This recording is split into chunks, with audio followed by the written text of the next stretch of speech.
السلام. اور جو بخاری شریف کے مطابق جو شخص حضور کو پہچان لے, معرفت کر لے, اللہ کی طرف سے آواز آتی ہے ندائے غیب سے, مبارک ہو کہ اس نے رسول کو پہچان لیا, اس نے اللہ کو پہچان لیا. دکھاؤ اس کو جنت کے باغات, اور جنت کی کھڑکی کھل جاتی ہے, اور جنت میں وہ دیکھتا ہے ایک وسیع منظر, وہ قبر جنت کا باغ بن جاتا ہے. اور جو حضور کی معرفت نہیں کرتا, جو حضور کو پہچانتا نہیں ہے, وہ جہنم کے گڑھوں میں سے ایک گڑھا بن جاتا ہے.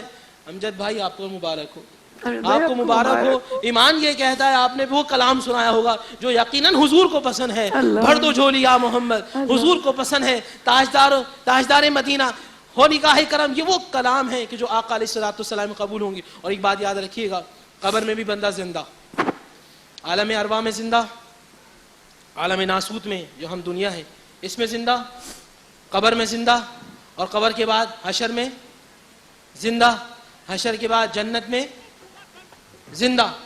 اب میں آپ سے سوال پوچھتا ہوں کہ بندہ مرا کب؟ زندہ. بھئی عالم ناسوت میں زندہ, عالم ارواح میں زندہ, عالم برزخ میں زندہ, یوم حشر میں زندہ, جنت میں زندہ. تو بندہ مرا کب؟ یہی سوال کہ نبی پاک صلی اللہ علیہ وآلہ وسلم اعلان کیا لا الہ الا اللہ انا محمد رسول اللہ. توجہ چاہوں گا آپ سب کی. کیا امجد بھائی کیسے عاشق رسول تھے؟ حضور نے کہا لا الہ الا اللہ انا محمد رسول اللہ. عتبہ, شیبہ, ولید, ابو جہل, ابو لہب چلے گئے, حضور کو نہیں مانا. سامنے موجود ہیں, حضور کو نہیں مان رہے.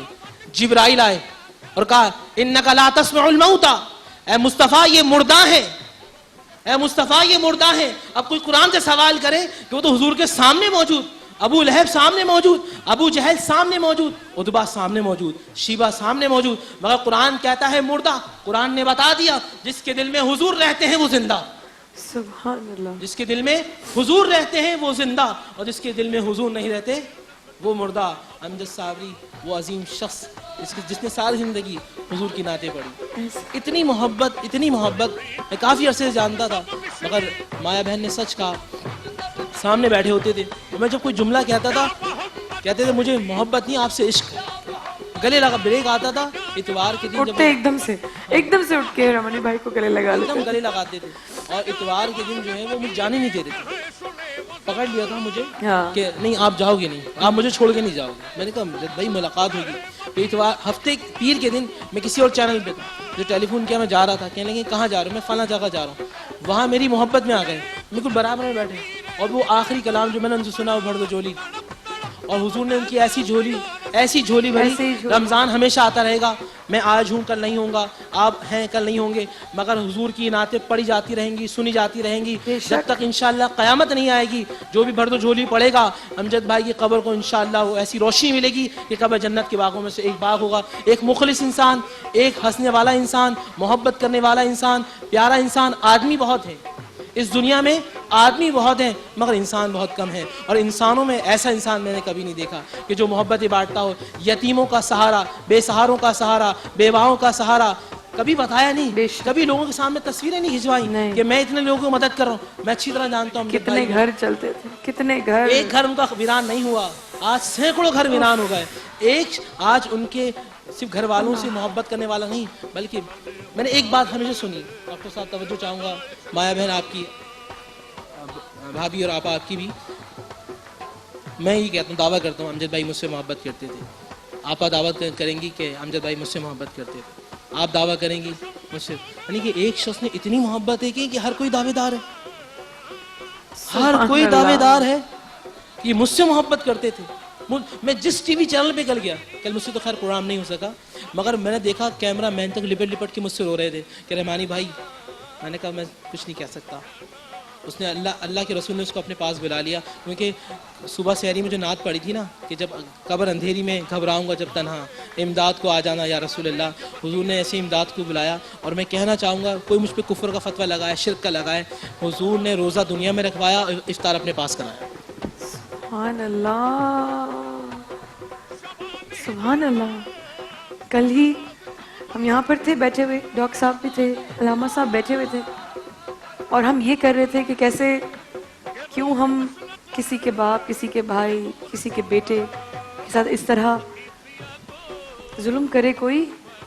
اور اسی وقت مجھے تو پتہ بھی نہیں حضرت میں کس کیفیت میں آپ لوگوں کو چھوڑ کے گئی ہوں, میرے بالکل حواس میرے قابو میں نہیں تھے، میں جس طرح گئی ہوں. بس یہی ہے کہ آپ کی امجد بھائی سے روزانہ کا ملنا، روزانہ کی ملاقات. بسم اللہ الرحمن الرحیم. میں ایک شعر سے شروع کرتا ہوں بات چیت. جی سر. کسی کا ہے مگر چونکہ امجد بھائی کے حوالے سے اس وقت صادق آ رہا ہے. کسی نے کہا کہ زمانہ بڑے شوق سے سن رہا تھا، ہم ہی کہہ گئے، ہم ہی سو گئے داستاں کہتے کہتے. تو اللہ امجد صابری بھائی کو اللہ تعالیٰ نے جس وقت اپنے پاس بلایا ہے، یہ ان کا مقام عروج تھا.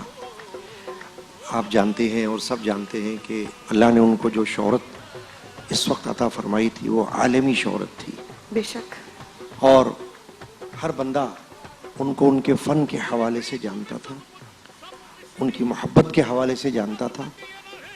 اور میں جب سے اس پروگرام میں آ رہا ہوں روزانہ ان سے ملاقات ہوتی رہی، بات چیت ہوتی رہی، سلام دعا ہوتی رہی، اور میرے برابر میں بیٹھا بھی کرتے تھے. مسکرا کر ملنا یہ میرے خیال میں ان کی عادت رہی ہے، اس لیے کہ جب وہ قوالی بھی پڑھتے تھے بہت خوبصورت کہا، تو میں نے عادت دیکھا رہی کہ ہے. وہ مسکراتے ہوئے ہی سبحان پڑھتے تھے. اللہ. یعنی کہ ہوتا کسی کی عادت بن جاتی ہے، اور یہ بہت اچھی عادت ہے کیونکہ حدیث پاک میں ہے کہ مسکرا کر ملنا بھی صدقہ ہے، نیکی ہے. سبحان اللہ. کسی سے مسکرا کر ملنا نیکی ہے. تو میں سمجھتا ہوں کہ امجد بھائی جو ہے وہ ہر وقت یہ نیکی حاصل کرتے رہے ہیں بے شک. کہ جب جس سے ملتے رہے ہیں سلام کرتے ہوئے مسکرانا، بات چیت کرتے ہوئے مسکرانا، قوالی پڑھتے ہوئے مسکرانا. تو اس کا مطلب یہ ہے کہ اللہ تعالیٰ نے ان کو یہ صفت عطا فرما دی تھی کہ تم جس سے ملو مسکرا کر ملو. آج وہ مسکرا کر ملنے والے اس دنیا سے گیا ہے تو سب کو رلا رہا ہے کہ لوگ رو رہے ہیں اس کے لیے. اور یہ کسی کے مقبولیت کی ایک بڑی دلیل ہوتی ہے کہ ایک زمانہ اس کے جانے پر رو رہا ہو.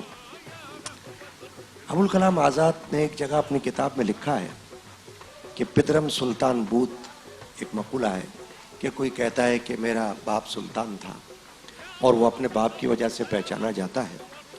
میں یہ کہتا ہوں کہ آج امجد صابری کو اللہ تعالیٰ نے جو مقام عطا کر دیا تھا وہ تو ایسا مقام عطا ہو گیا تھا کہ ان کی وجہ سے ان کا گھرانہ جانا پہچانا جا رہا تھا اس وقت. ایسا ہی. پھر ایک بات اور اہم ہے کہ ان کے گھرانے کو اللہ تعالیٰ نے جو ایک نسبت دی تھی وہ بہت بڑی عظیم نسبت تھی.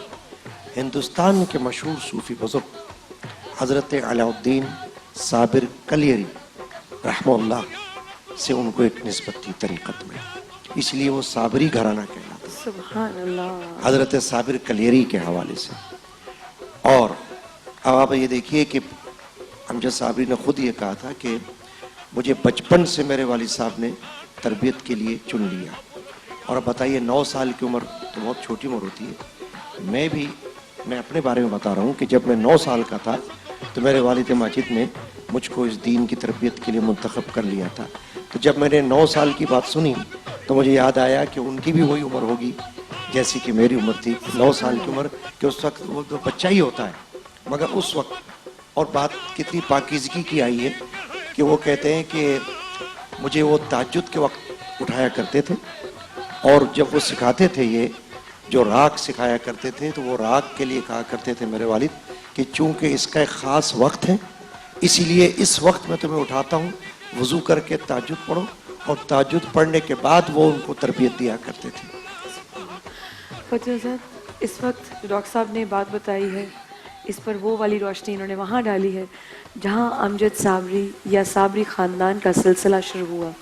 یہ بھی تو محبت ہمیں پتہ ہونی چاہیے کہ ہم جس شخص کو صابری کے نام سے جانتے ہیں، جس شخص سے امجد صابری جسے ہم اتنا عشق کرتے ہیں، وہ سلسلہ آیا کہاں سے. جب آج صبح مجھے فون آیا، اس وقفے سے پہلے میں بتاؤں، تابند آپا کا مجھے فون آیا اور زار و قطار ان سے سنبھالا نہیں جا رہا تھا اپنے آپ سے. کتنے سالوں کا ساتھ، کتنے گھنٹے ہم نے ساتھ ٹرانسمیشنز کی، سحریاں کی، افطاریاں کی. بھابھی چند دن پہلے ہی تو ملاقات ہوئی تھی. ہم سب جو یہاں پر ہماری ٹیم ہے، ہماری رونق چلی گئی، ہماری رونق چلی گئی. وہ رونق جو ہاتھ ہوا میں بلند کر کے جھوم اٹھتی تھی آقا کے نام پر، وہ جان وہ روشنی، وہ جاندار انسان جب کھڑا ہوتا تھا سب کے ساتھ تو ایسا لگتا تھا کہ سب بہن بھائیوں کے اوپر ایک چھتری سی آ گئی ہو. ہاں یہ بات سچ ہے کہ ہماری چھتری بظاہر ہمارے سامنے نہیں ہے، لیکن ہماری چھتری ہمارے ساتھ ہے، ہمارے اندر ہے. مجھے فخر ہے میرا بھائی شہید ہے، ہمارے ساتھ رہے گا. ہم ابھی واپس